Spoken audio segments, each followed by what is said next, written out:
हाँ बेटा, आज अपने जो टॉपिक कर रहे हैं उसका नाम है गोलीय दर्पण। गोलीय दर्पण क्या हुआ?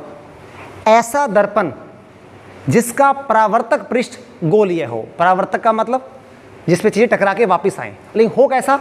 गोलाकार। हम लोग अपने घरों में कौन सा दर्पण यूज करते हैं? समतल दर्पण करते हैं, प्लेन बिल्कुल। लेकिन गोलीय दर्पण क्या है?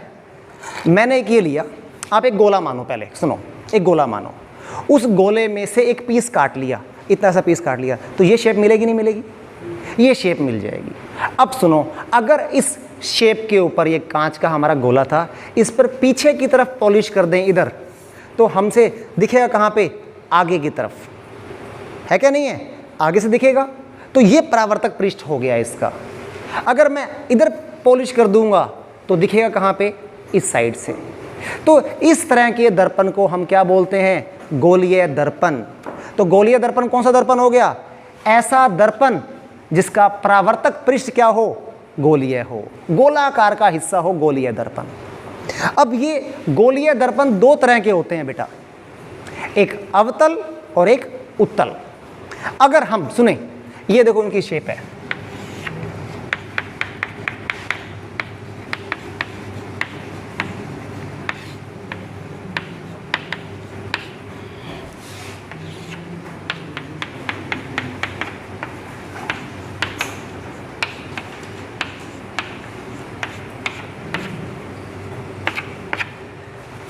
अवतल दर्पण और उत्तल दर्पण। समझो बेटा, ये पीस काटा हमने, अगर हम पॉलिश पीछे कर दें, कहां कर दें? पीछे की तरफ पॉलिश कर दें, तो परावर्तन कहां से होगा? प्रतिबिंब कहां दिखेगा? आगे की तरफ से या पीछे की तरफ से? आगे की तरफ से, पीछे पॉलिश की हुई है। तो इस तरह के दर्पण को हम क्या बोलते हैं? अवतल दर्पण। तो अवतल दर्पण की परिभाषा क्या है? अगर गोलीय दर्पण का परावर्तक पृष्ठ, मतलब जहां से चीज दिखती है, वो अंदर की तरफ हो, गोले के केंद्र की तरफ हो, तो उस दर्पण को हम क्या बोलेंगे? अवतल दर्पण। ये अवतल, ये चीज क्या दिखा रही है? पॉलिश है, मतलब यहां पॉलिश की हुई है, हमारा प्रतिबिंब यहां बनेगा। उत्तल दर्पण में क्या होगा? अगर पॉलिश अंदर की तरफ कर दें तो परावर्तन कहां से होगा? पीछे की तरफ से। इस दर्पण को हम बोलेंगे कौन सा दर्पण? उत्तल दर्पण। ये पॉलिश है बेटा, ये पॉलिश का सिंबल है, तो दिखेगा कहां से? यहां से। इसका मतलब उत्तल दर्पण में जो परावर्तन होगा कहां से होगा? बाहर की ओर होगा, यहां से दिखेगा। तो ये दो तरह के दर्पण हैं। बोलो, क्लियर हो गया? अब हम बात करेंगे इनसे लिंक कुछ परिभाषाएं।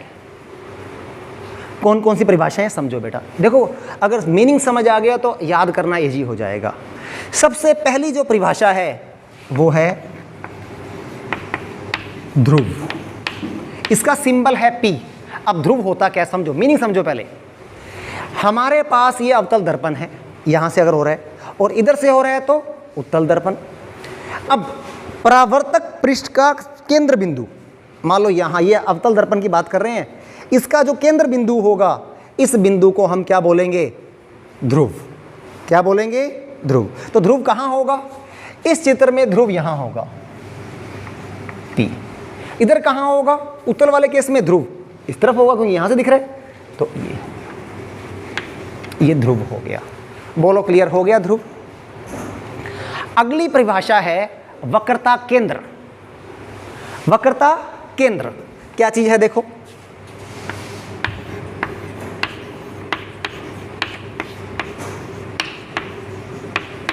सिंबल है बड़ा C, कैपिटल C। अब देखो, मैंने क्या बताया था, ये गोलीय दर्पण कैसे बने थे? हमारे पास एक बड़ा गोला था,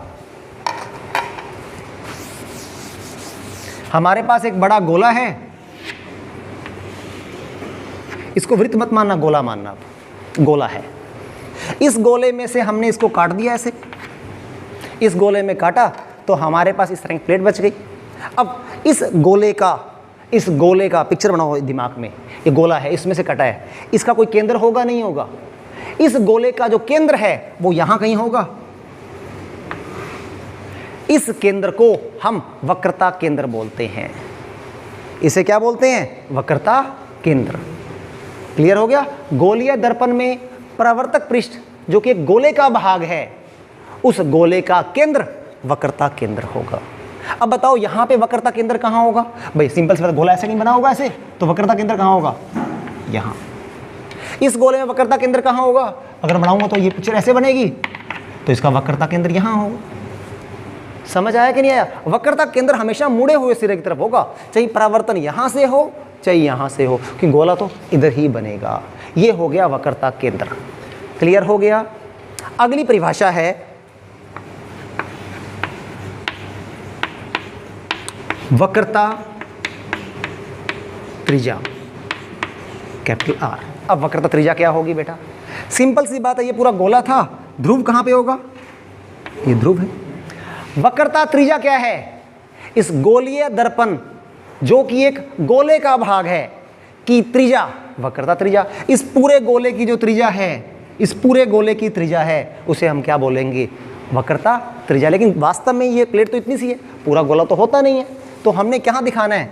इस दूरी को वक्रता त्रिज्या बोलना है। इस दूरी को क्या बोलना है? वक्रता त्रिज्या।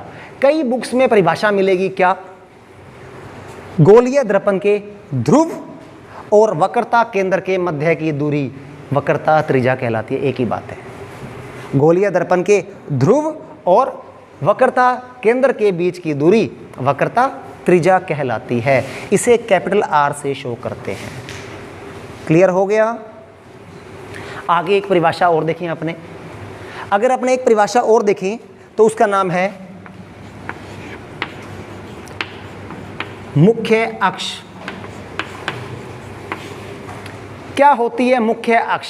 आप देखो, मुख्य अक्ष, मुख्य अक्ष एक रेखा है, काल्पनिक रेखा, वास्तव में नहीं है कोई रेखा। ये मुख्य अक्ष दर्पण के ध्रुव और वक्रता केंद्र से गुजरने वाली जो रेखा है, कितनी मर्जी लंबी हो सकती है, लंबी कितनी मर्जी बना सकते हो आप, इस रेखा को मुख्य अक्ष कहते हैं। क्लियर हुआ परिभाषा? क्या बोल रहा हूं? यहां पे कौन सी बनेगी? ये वाली, ये वाली पूरी रेखा मुख्य अक्ष है।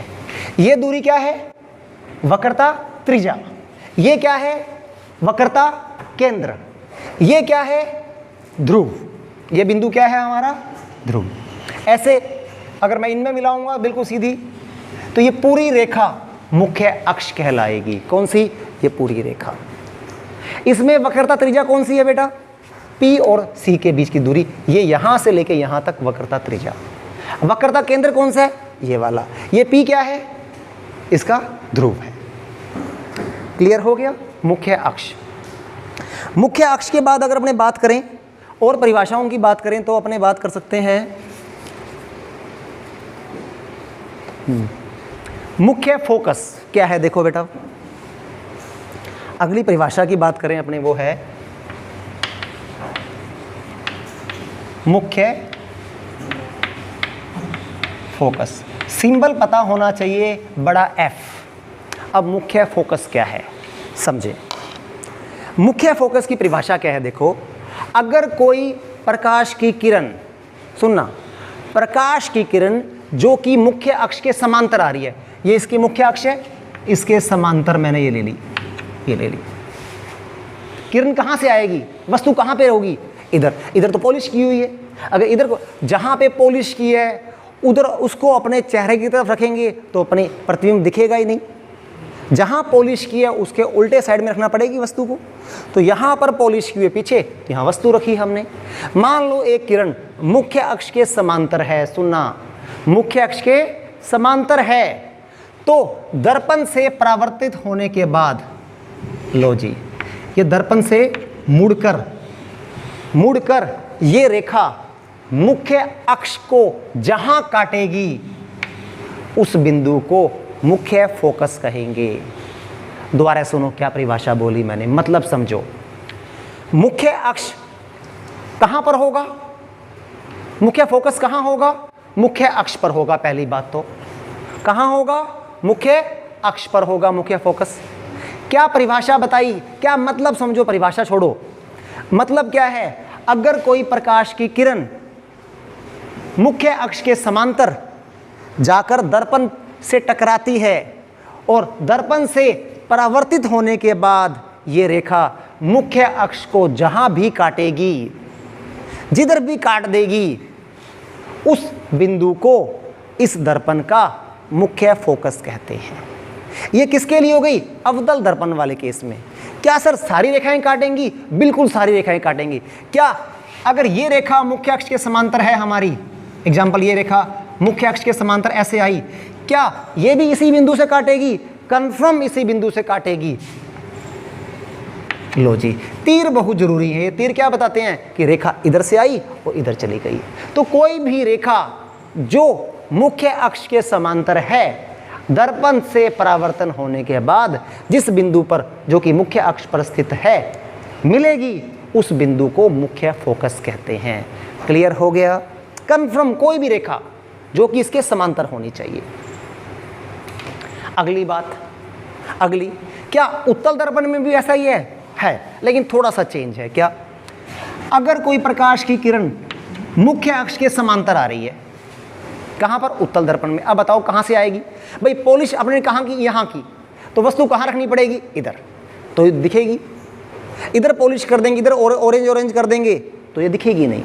तो यहां से देखेंगे अपने। अब यहां से किरण आई, अब इसमें क्या होगा? इसमें होगा ये किरण फैलेगी, इधर जाएगी, ये किरण फैलेगी, मुख्य अक्ष को काटेगी ही नहीं। अगर हम इस रेखा को पीछे की तरफ बढ़ाएंगे,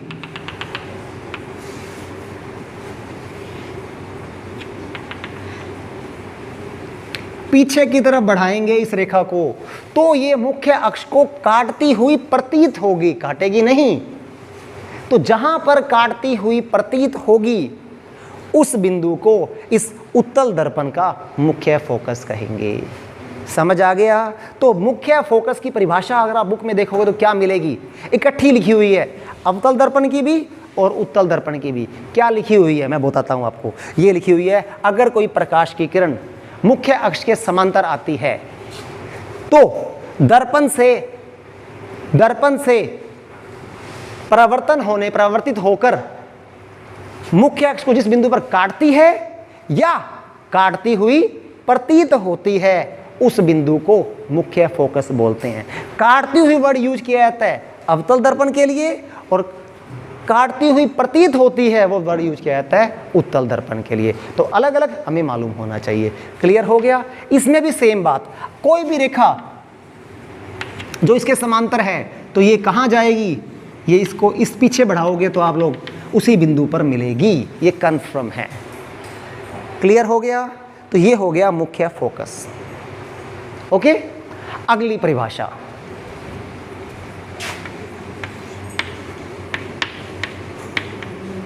फोकस दूरी। इसका सिंबल है बेटा छोटा f। मुख्य फोकस का सिंबल बड़ा F है, फोकस दूरी का सिंबल छोटा f है। अब फोकस दूरी सुन लो, बड़ी आसान। ध्रुव और मुख्य फोकस के बीच की दूरी, क्या बोल रहा हूं? ध्रुव और मुख्य फोकस के जो बीच की जो दूरी है, इस दूरी को फोकस दूरी कहते हैं। अगर मैं डायग्राम में बनाऊं तो ये दूरी यहां से लेके यहां तक, ये दूरी फोकस दूरी। इसमें भी ऐसा ही है, ध्रुव ये हो गया और मुख्य फोकस ये हो गया, इस दूरी को फोकस दूरी कहते हैं। क्लियर हुआ? अगली बात, एक बात और सुन लें आप लगे हाथ। हमेशा वक्रता त्रिज्या फोकस दूरी की डबल होती है। डबल होती है का मतलब, इसका मतलब अगर फोकस दूरी 10 सेंटीमीटर है, 10 है, तो वक्रता त्रिज्या कितनी हो जाएगी? 10 को 2 से गुना कर लो, 20 सेंटीमीटर हो जाएगी। या मैं इसका उल्टा बोलूं, जो फोकस दूरी है वक्रता त्रिज्या के आधी होती है। क्या मतलब? ये वक्रता त्रिज्या हो गई, ये 20 सेंटीमीटर है, तो फोकस दूरी कितनी हो जाएगी? इसकी आधी, 10 में। सिंपल सी बात और कहूं मैं, मुख्य फोकस हमेशा ध्रुव और वक्रता केंद्र के बीचों बीच होता है, बीच में होगा, तो हमें आइडिया लग जाएगा। ये मान मालूम है तो पूरा निकाल सकते हैं, पूरा मालूम है तो आधा निकाल सकते हैं। दोनों ही केस में ये सूत्र लगेगा, चाहे अवतल दर्पण हो चाहे उत्तल दर्पण हो। समझ आ गया? और एक लास्ट परिभाषा जो है उसे अपने बोलते हैं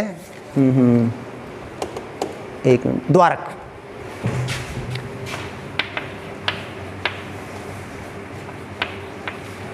द्वारक। अब द्वारक क्या है समझो। ये हमारा गोलीय दर्पण हो गया। अवतल भी हो सकता है, अगर पीछे पॉलिश है तो अवतल और आगे पॉलिश है तो उत्तल। अब इस दर्पण का जो ये वृत्ताकार भाग है, इसके दिख रहा है वृत्ताकार भाग, इस वृत्ताकार भाग को वृत्त मान लो और इस वृत्त की जो व्यास बनेगा, इस वृत्त का व्यास बनेगा, इसे हम क्या बोलेंगे, इसका द्वारक। जैसे अगर मुझे इसका द्वारक निकालना है तो हम एक स्केल लेते हैं, स्केल से द्वारक निकालेंगे। देखो जैसे मान लो ये प्लेट है, अगर मुझे इसका द्वारक निकालना है तो द्वारक कितना होगा, एक आइडिया देते हैं। देखो यहाँ से लेके यहाँ तक व्यास निकाल रहा हूँ तो ये लगभग 20 सेंटीमीटर है। तो अगर हमसे पूछे कि भाई इसका द्वारक कितना है, 20 सेंटीमीटर, समझ आ गया। तो इस पूरे भाग का, देखो अंदर नहीं लेना, ये बाउंड्री है, ये वाली किनारा, इसका जो व्यास होगा इसे हम द्वारक बोलते हैं। ठीक है बेटा, थैंक यू।